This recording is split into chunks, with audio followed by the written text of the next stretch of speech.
मेरा कोई नहीं है आपके सिवा। तो जो जो आपने अपना मान रखा वो सब वो घसीट लेंगे, क्योंकि वो कर तुम अकर तुम मन था कर तुम सर्व समर्थ है। दो प्रकार से, या अंदर से विवेक से वैराग्य प्रकट करके, या बाहर से राग ही हटा लेंगे। वो जगह नहीं रखेंगे जिसे आप अपना कह रहे हो। तैयार रहना। और यदि वास्तविक हृदय से ऐसी बात आ जाए तो उसी समय वो महात्मा हो गया। उसी समय करो सत्य, सत्य माने तत्काल, क्षिप्रम भवति धर्मात्मा। उसी समय बहुत जल्दी वो महात्मा बन जाता है। कितना सुंदर सिद्धांत है। रहो न कबहू कतहू कछु मेरो अपनो काम। अब अपने लिए कोई कार्य नहीं रह गया है। अपने लिए कितना कार्य था कि संसार में कोई हमारा न रह जाए। लोग रोते हैं इस बात का कि हमें संसार में कोई प्यार नहीं करता, कोई अपना नहीं। तो यही तो सिद्धि है। आओ इधर, हमारे मार्ग में ये लाभ है कि कोई हमें प्यार न करे। भर्तृहरि जी ने भगवान शंकर जब प्रसन्न हुए, प्रकट हुए, तो वरदान मांगा कि कभी कोई सम्मान से मुझे एक टुकड़ा भी न दे, क्योंकि ये सम्मान, ये प्यार प्रभु से विमुख कर देता है। देखो हम जी तुम्हारे बिना जी नहीं सकते, तुम चले गए तो मेरा क्या होगा। अब वो उसकी बात में ही समझो तुम्हें कितना प्यार कर रहा है। वो क्या कह रहा है? तुम चले गए तो मेरा क्या होगा। ये प्यार है। क्या सोच रहा है वो? मेरा क्या होगा। बस पकड़ लो, कोई तुम्हारा नहीं। कोई तुम्हें जो बहुत प्यार करता हो उसकी बात सुनना, उसमें आप अगर विवेक जागृत है तो उसमें गंध मिलेगी केवल स्वार्थ की, केवल स्वार्थ की। कहीं किसी कोने में तुम्हें प्यार नहीं मिलेगा। पूरी प्यार की जो स्वांग भरी वृत्ति है उसमें केवल स्वार्थ नृत्य कर रहा होगा, केवल वासना नृत्य कर रही होगी, केवल कामना का तांडव होगा। बस विवेक से देखना। अगर विवेक नहीं तो सब फंसे हुए तो उसी में है। प्रभु कह रहे हैं कि जब साधक भगवद आश्रय नहीं लेता तो कहीं ना कहीं उसके हृदय में भोक्ताव करता भाव बना रहता है, यह अहंकार के कारण। फिर वो विषयों का चिंतन करता है। बहुत ध्यान देने योग्य बात है। विषयों का भोग तो बाद की बात है। हमारी दुर्गति का प्रधान कारण विषय चिंतन है। इसीलिए भगवान ने कहा है कि जो मेरा चिंतन करता है निरंतर, उसके लिए मैं सुलभ हो जाता हूं। अनन्य चेता सततम यो माम स्मरत नित्य साहा तस्याहम सुलभा पार्थ। मैं उसके लिए सुलभ हो जाता हूं। अब यहां ध्यान देना है कि विषय क्रिया नहीं हुई, लेकिन केवल चिंतन आपके हृदय को बर्बाद कर देगा। इसीलिए कहा गया कि एक क्षण भी भगवत चिंतन छूटा तो हानि हो गई। ऐसे संस्कार गलत अंदर डाल देगा, वो जलाते रहेंगे। मन जो है ना, ऐसी स्थिति पैदा कर देगा कि ये ज्ञान विज्ञान आपकी समझ में ही नहीं आएगा।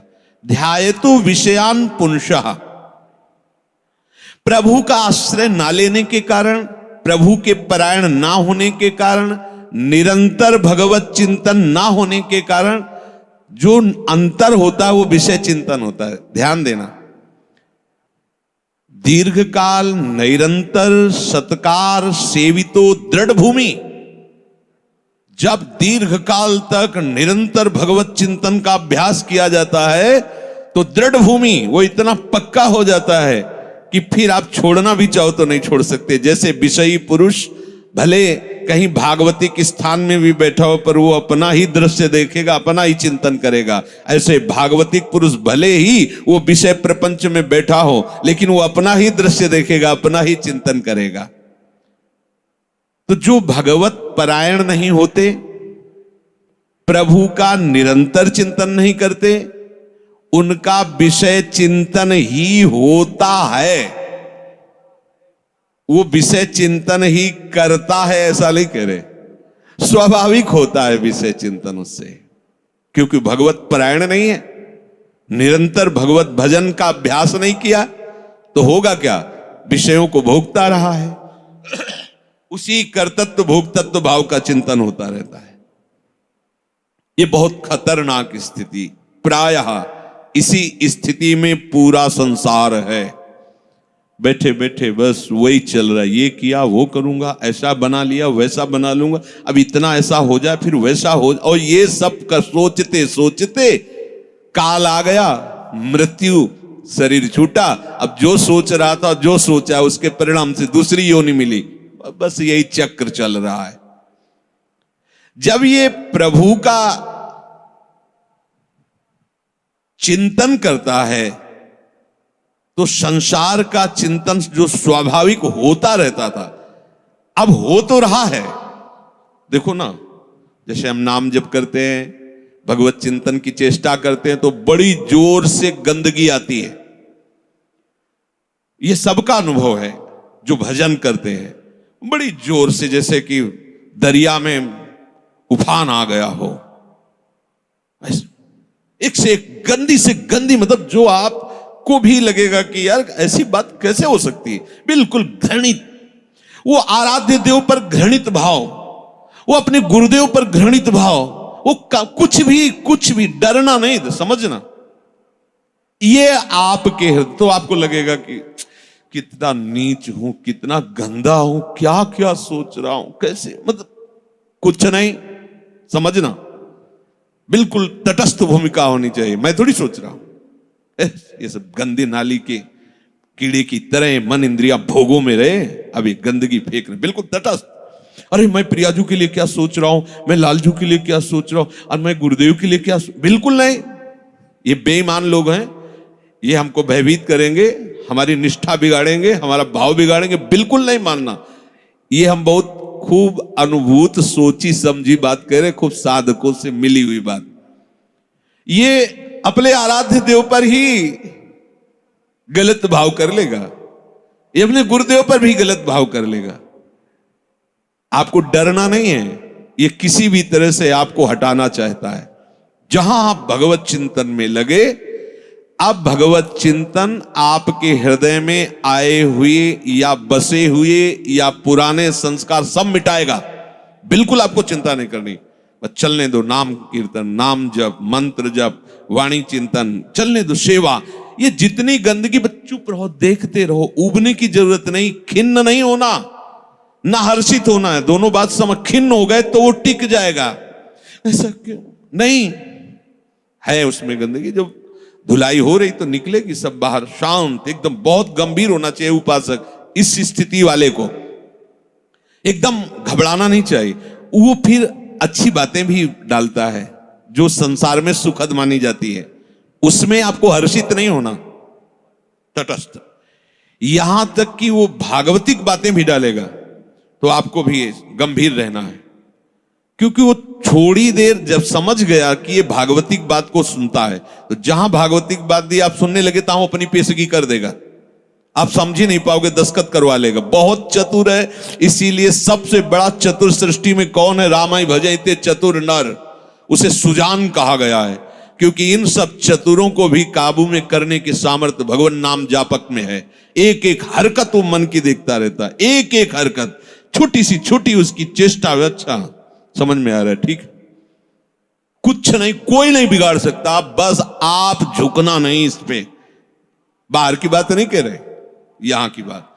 आप उदास मत होना, आप निराश मत होना, और आप इनके आगे झुकना नहीं, दुष्टों के समुदाय के आगे। एक से एक पेशगी देंगे, आपको निराश करने की चेष्टा करेंगे, आपको ऐसा कर देंगे कि लगेगा भी इस भोग के बिना तो हम जी नहीं सकते, अब ये भोग भोग ले, फिर भगवान मिले या ना मिले। झुकना मत इनके आगे।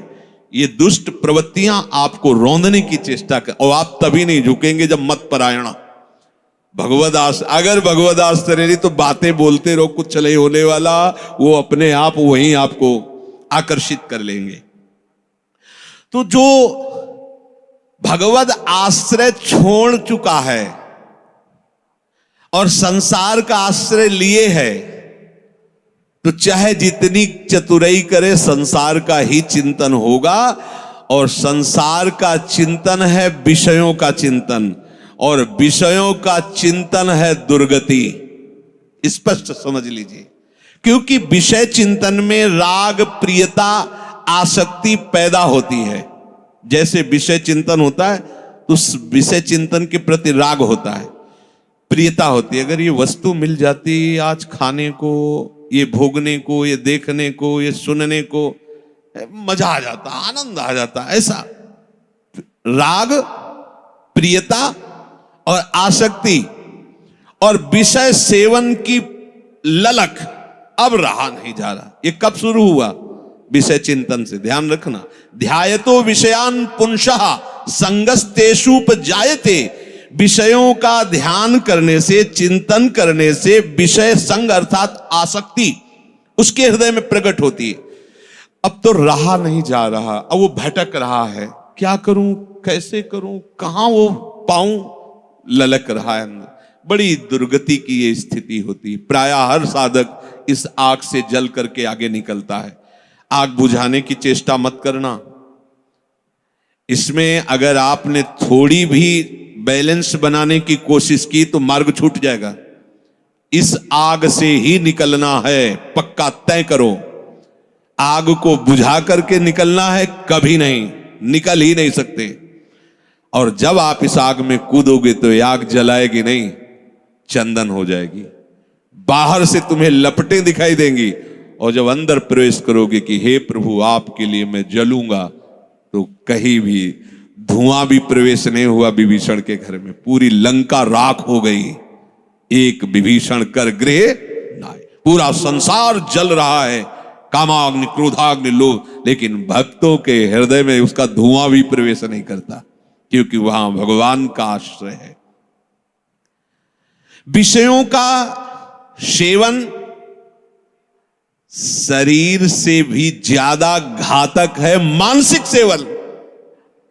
समझना, साधक क्या समझता है कि मैंने कोई क्रिया तो की नहीं, अच्छा बहुत चतुर है, मानसिक पाप लगता नहीं, कलिकर एक पुनीत प्रतापा, मानस पुण्य होए और नहीं पापा, तो बैठे बैठे बस। गलत बात समझिए। शारीरिक सेवन से ज्यादा गंदगी पैदा होती मानसिक चिंतन से। शारीरिक सेवन से उतना सुखासक्ति नहीं पैदा होती जितनी मानसिक चिंतन से। देखना खुद, जब ये मन आपको किसी भोग के लिए आकर्षित कर रहा हो तब देखना कैसा वो सुख देता है, और जब आप उसी भोग को भोग रहे होंगे तब देखना फिर लगता है कि वो तो जो चिंतन में था वो तो समझो शारीरिक क्रिया से ज्यादा घातक मलिनता पैदा करता है मानसिक भोगों का संयोग। उसमें विषयों की विशेष आसक्ति पैदा हो जाती है। वो ऐसी प्रियता होती कि बार बार हृदय को चूर चूर करती रहती है। तब देखो ना संसारिक पुरुषों को, देखो ना, अब वो विषय सेवन करे चाहे ना करे, विषय राग उसका नाश कर चुका। ये बहुत समझने की बात है कि हम किसी से मिलते नहीं, हम किसी से, लेकिन एकांत बैठकर अगर आप मन के साथ विषयों में विचरण कर रहे हैं तो आप में और एक घोर संसारी में कोई अंतर नहीं है। संसारी को तो एक दैन्यता भी रहती कि मैं बड़ा नीच हूं, कामी हूं, और अपने अंदर एक अहंकार रहता कि मैं बैरागी हूं, मैं महात्मा हूं। समझते रहे ना, शरीर से क्रिया नहीं हुई पर मानसिक आप उसका संयोग सुख चिंतन के द्वारा, तो आप बहुत मलिन हो रहे हैं, आप अपना बहुत बुरी तरह से पतन कर रहे हैं। ये भगवत वाणी है। तो होता है ना स्वाभाविक, उसमें हम क्या कर सकते हैं? उसमें नाम जप कर सकते हैं आप, वही तो डिलीट करेगा, चतुराई नहीं। कई बार सत्संग में कहा, कुछ भी चल रहा है अंदर, मन फेंक रहा है, राधा राधा राधा राधा, ये जो आपका राधा राधा चल रहा है ना, एक भी चाल उसकी नहीं चलने देगा। वो चाहे जो विषय सेवन की बात, विषय सुख की, बार बार राधा, तो वो जलाएगा तुमको। बंद करो ये राधा नाम, पहले हम जो पेश कर रहे हैं उसमें तन्मय हो, बस आप छोड़ना नहीं तो हानि हरिवंश के नाम अंतर परे। कहे हनुमंत विपत्ति प्रभु सोई, जब तो सुमिरन, यही विपत्ति फंसा देगा। अरे बहुत विचित्र है, ये बहुत विचित्र है। लड़खड़ा कर कदम वहीं खड़े हो जाएंगे जहां चिंतन चल रहा है। बहुत घृणित मन की ये चिंतन वाली वृत्ति आपको क्रिया में उतार देगी, आप रुक नहीं पाएंगे। संगात संजायते कामः, जब आप विषयों का ध्यान दीजिए। ध्यायतो विषयान पुंसः, ये होगा सबके होता है। जब लोग बात अरे हम तो समझते नहीं थे, ये काम ही है, आश्चर्य की बात है, कोई आश्चर्य की बात नहीं। हां ये आश्चर्य की बात की ब्रह्मचारी है, ये आश्चर्य की बात है। ऐसे सृष्टि में और ये ब्रह्मचर्य, अब प्रणाम की बात है, ये आश्चर्य। कामी वो कोई आश्चर्य की बात नहीं, कोई भी हो, यहां से लेकर ऊपर तक ब्रह्मलोक तक कोई भी हो, कहीं भी, इसी का तो शासन है, इसी का तो राज्य है, और सब इसी संकल्प काम से ही पैदा हुए। कोई अगर ये कहे कि सब व्यर्थ की बात है, अगर कोई बचा है तो लाडली लाल के चरणों की ठसक में जो बैठा हुआ उनके चिंतन में है, अब कहीं गुंजाइश ही नहीं कोई। और अगर वो भी थोड़ी देर के लिए भी विषय चिंतन करेगा तो थोड़ी देर के लिए रौंदा जाएगा, ध्यान रखना। इसीलिए है दीर्घकाल निरंतर सत्कार सेवितो, दीर्घ काल तक आदर पूर्वक निरंतर भजन परायण रहो, जगह ही नहीं रह गई, सब डिलीट, सब खत्म हो गया। आप देखना नाच पड़ोगे, जैसे जैसे आपकी निष्कामता बढ़ती जाएगी वैसे वैसे मतवालापन, ऐसा जैसे कोई मदिरा पिए हो और झूमता हुआ चल रहा है, उसको कुछ नजर नहीं आ रहा, ऐसे ही नाम की मादकता जब चढ़ती है, मस्त हो जाओगे। ये बड़े बड़े महात्माओं ने पिया है, इस नाम का रसाशोपान किया है, रूप रसाशोपान किया है। जैसी तरिवंश निकट दासी जन लोचन चसक रसासो घटकत।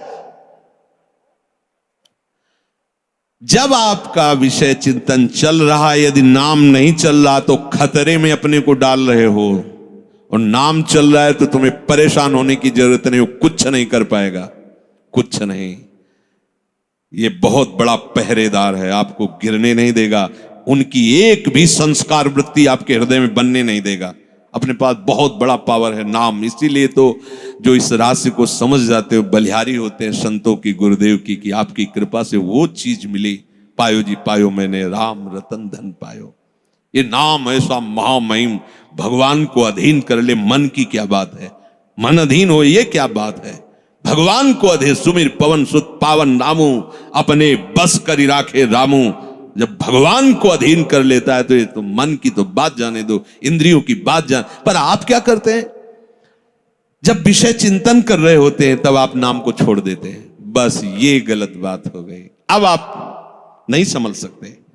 और नाम चल रहा है तो याद रखो बिल्कुल कुछ नहीं बिगाड़ सकता है, कुछ भी चिंतन करता रहे, तुम परेशान मत होना, ये अपने आप आपके सामने शरणागत हो जाएगा, मन शरणागत हो जाएगा, अपने आप हो जाएगा। आप जैसा चाहोगे वैसे ही चलेगा, बस नाम न छोड़ना। नाम छोड़ दिया फिर ये बातों से बस में होने वाला नहीं है। बहुत ही ये दुर्जय शत्रु है, मन दुर्जय शत्रु है। नाम की कृपा से जब ये मित्र बन जाता है तो इससे बड़ा सुख देने वाला भी कोई नहीं होता, ये भी बात समझ लेना। और जब नाम नहीं चलता है, विषयों का चिंतन करता है, तो इससे बड़ा दुख देने वाला कोई दुश्मन नहीं है। संगास्तेषु उपजायते, ये मन चिंतन करके विषयों में राग पैदा कर देता है। कैसे वो भोग मिले, अब तो जीवन बेकार लगता है बिना उसके भोगे अब तो। और सही बात, न उसे रात में नींद आती है, न दिन में उसे किसी से मिलना अच्छा लगता है। जैसी प्रेमी की स्थिति होती ना, ऐसे कामी की भी हो जाती है। बस उसको वही बात, कब मिले, कब देखूं, कब भोगूं, बस अंदर जिस विषय में तन्मय हुआ वो इसी विषय के लिए। अब जब वो प्रबल कामना हो जाती है तो कामात क्रोधो भी जायते। यदि कामना की पूर्ति हो गई तो भयंकर दोष पैदा हो गया, लोभ, और भोगूं और मिलूं, कभी एक क्षण के लिए ये भोग हमसे दूर ना हटे। और कहीं प्रतिकूलता पैदा हो गई तो भयंकर दोष पैदा हो गया, क्रोध। दोनों में हानि है। कामना से कभी किसी का कोई मंगल नहीं हुआ है। अगर काम की पूर्ति होती है तो भयंकर लोभ पैदा हो जाएगा। कैसा लोभ पैदा हो जाए, ये ऐसे ऐसे, इतना नहीं, ये शरीर नहीं, वो शरीर, ये वस्तु नहीं, वो वस्तु, बढ़ता चला जाएगा, वो घोर व्यभिचारी हो जाएगा। और अगर प्रतिकूलता हुई तो क्रोध पैदा हो जाएगा। ऐसा क्रोध पैदा हो जाएगा कि जिसको कहता है कि मैं तुम्हें बहुत प्यार करूं, उसी को मार देगा, वो हिंसा कर देगा।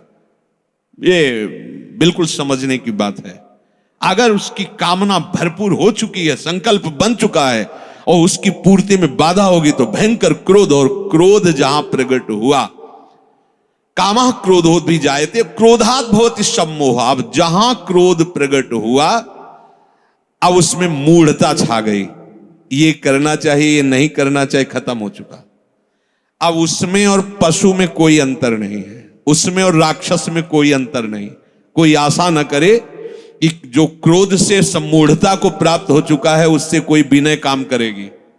अब वो राक्षस हो चुका है, उसके सारी प्रवृत्तियों में क्रोध के द्वारा प्रकट की हुई मूढ़ता छा चुकी। अब कुछ भी विवेक काम नहीं कर रहा। प्रभु कह रहे क्रोधात् भवति सम्मोहा। ऐसी मूढ़ता छा जाती है जो विचार की गुंजाइश नहीं रह जाती। वो रो रहा है सामने, या कोई, अब देखो रसेंद्री की ऐसी प्रबलता हुई, पशु पक्षियों को मार के खा रहा है जीव। कैसी कैसी, देखो मतलब हमें कोई जरा सा कष्ट दे तो हमें पीड़ा होती है। आप देखो एक छोटी चींटी जा रही हो, आप एक तिनके से ऐसे छूने की चेष्टा, वो भागने की चेष्टा करेगी, अर्थात वो बचना चाहती है। ऐसे हर जीव है। कैसी मूढ़ता छा गई, जीवों की हत्या करके उनके शरीर को खाते हैं। मनुष्य बढ़िया कपड़ा पहन करके, बढ़िया सुंदर भोग सामग्रियां हैं, खाइए पिए, खूब भजन कीजिए, नाम कीर्तन कीजिए, भगवद आश्रित, किसी को कष्ट देने के लिए, अपनी रसेंद्री के लिए। ऐसे ही प्रत्येक इंद्री के लिए जो कामना युक्त हो जाता है वो आसुरी भाव है, राक्षस है। वो देखने में केवल लगता है मनुष्य नहीं, उसकी प्रवृत्ति अंदर से राक्षस है।